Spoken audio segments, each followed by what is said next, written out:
Alright, so with farming Khora Prime, not Wave Rider, get the fuck out of here. Get the fuck out of here. Get the fuck out of here.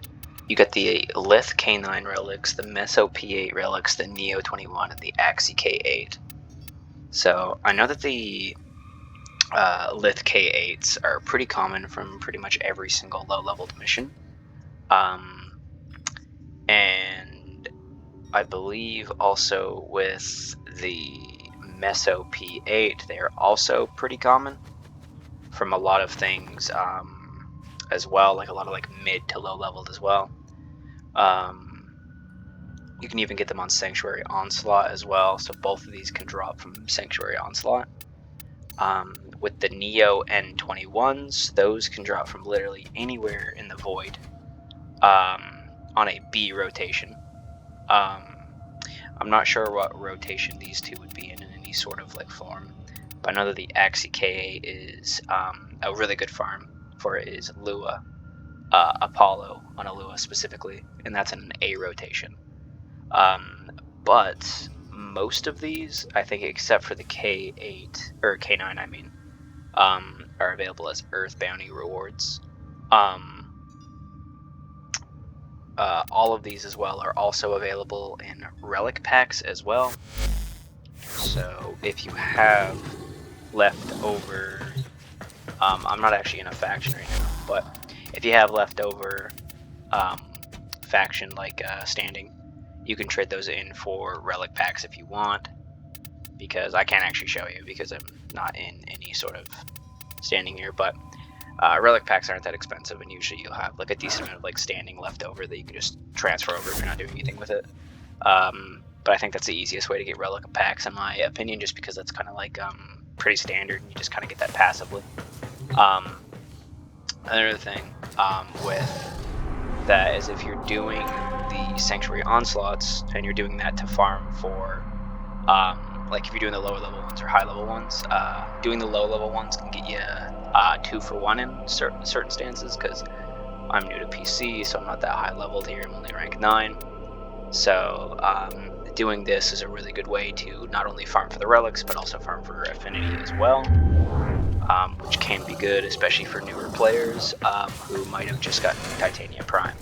So that's how I would go about it, honestly. Like that and defenses, whilst they're boring, low-level defenses you can usually breeze through pretty fast, and they're not horrible for experience gain, especially if you do have like a Valvin Prime or other Warframes that can help you out pretty heavily. Going into public more often than not, there's usually some squads open, even in like lower leveled ones usually.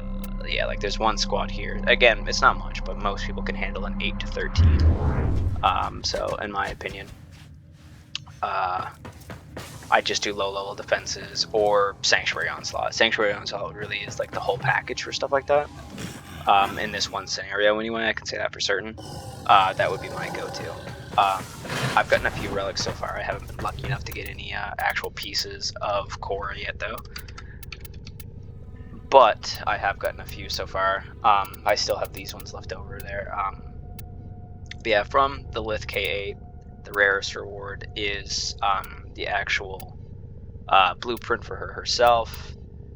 With the P8, you're going to be getting her systems as the common drop, and the N21 as the uncommon. It will be Khora's chassis, and the K8 has her Neuroptics as the rare reward. So that's all that.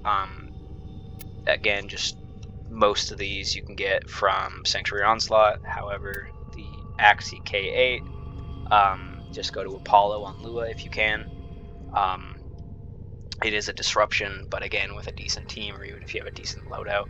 I'm more or less talking like from a perspective of a lower level player here, because I am only Master Rank 9. On console, I was 17, I believe. But, you know, just for newer players, I would suggest like going in on a public thing, because you'll usually get quite a bit of people, especially right now, because people are farming for her. You'll be able to get like usually a pretty loaded squad pretty quickly, and they can usually carry it pretty well if you don't have like a kit to handle yourself. But yeah, that's again Apollo on Earth with a rotation, so that shouldn't be too hard. This is also available on Earth bounties, I believe.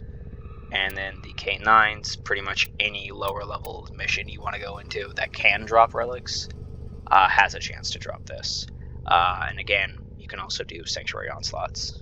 And then the P8, as I said before, it's on a lot. It's on a lot of like mid to lower level missions as well, so it's like pretty hard not to run into them. And you can also get these, I believe, on Earth bounties and Sanctuary Onslaught as well.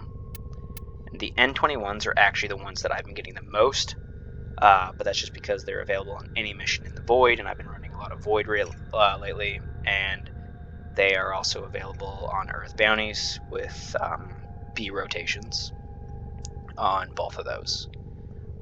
So yeah, and it wouldn't hurt if you had a sigil equipped this whole time that had like your faction on it, so that way you're gaining like faction standing, so you can trade that in for relic packs, because that is also a pretty efficient way to get these relics.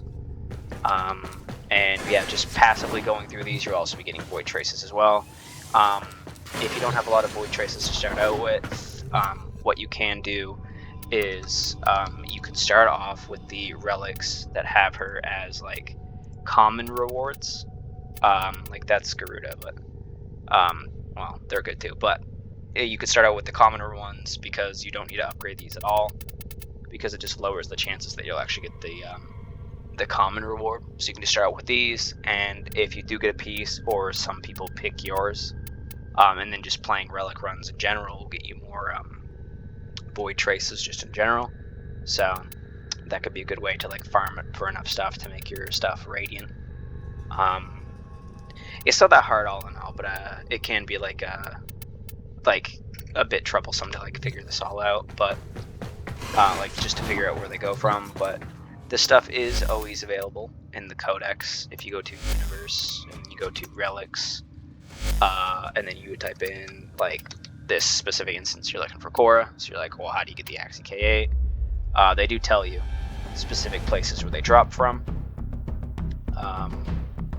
so that can be good. Like again, this drops from a lot. There are question mark things here for me, because again, I am like a lower level account, but yeah. And then of course Cetus bounties as well, so bounties on Earth. A lot of these can be good, but I wouldn't buy them off of players. I wouldn't recommend it. Like if you're gonna spend money anyways, like, you know, there's better things to be spending money on than these relics. And Khora is good, so if you did buy Khora outright, I couldn't really fault you for that. But yeah, that's just what I would recommend overall.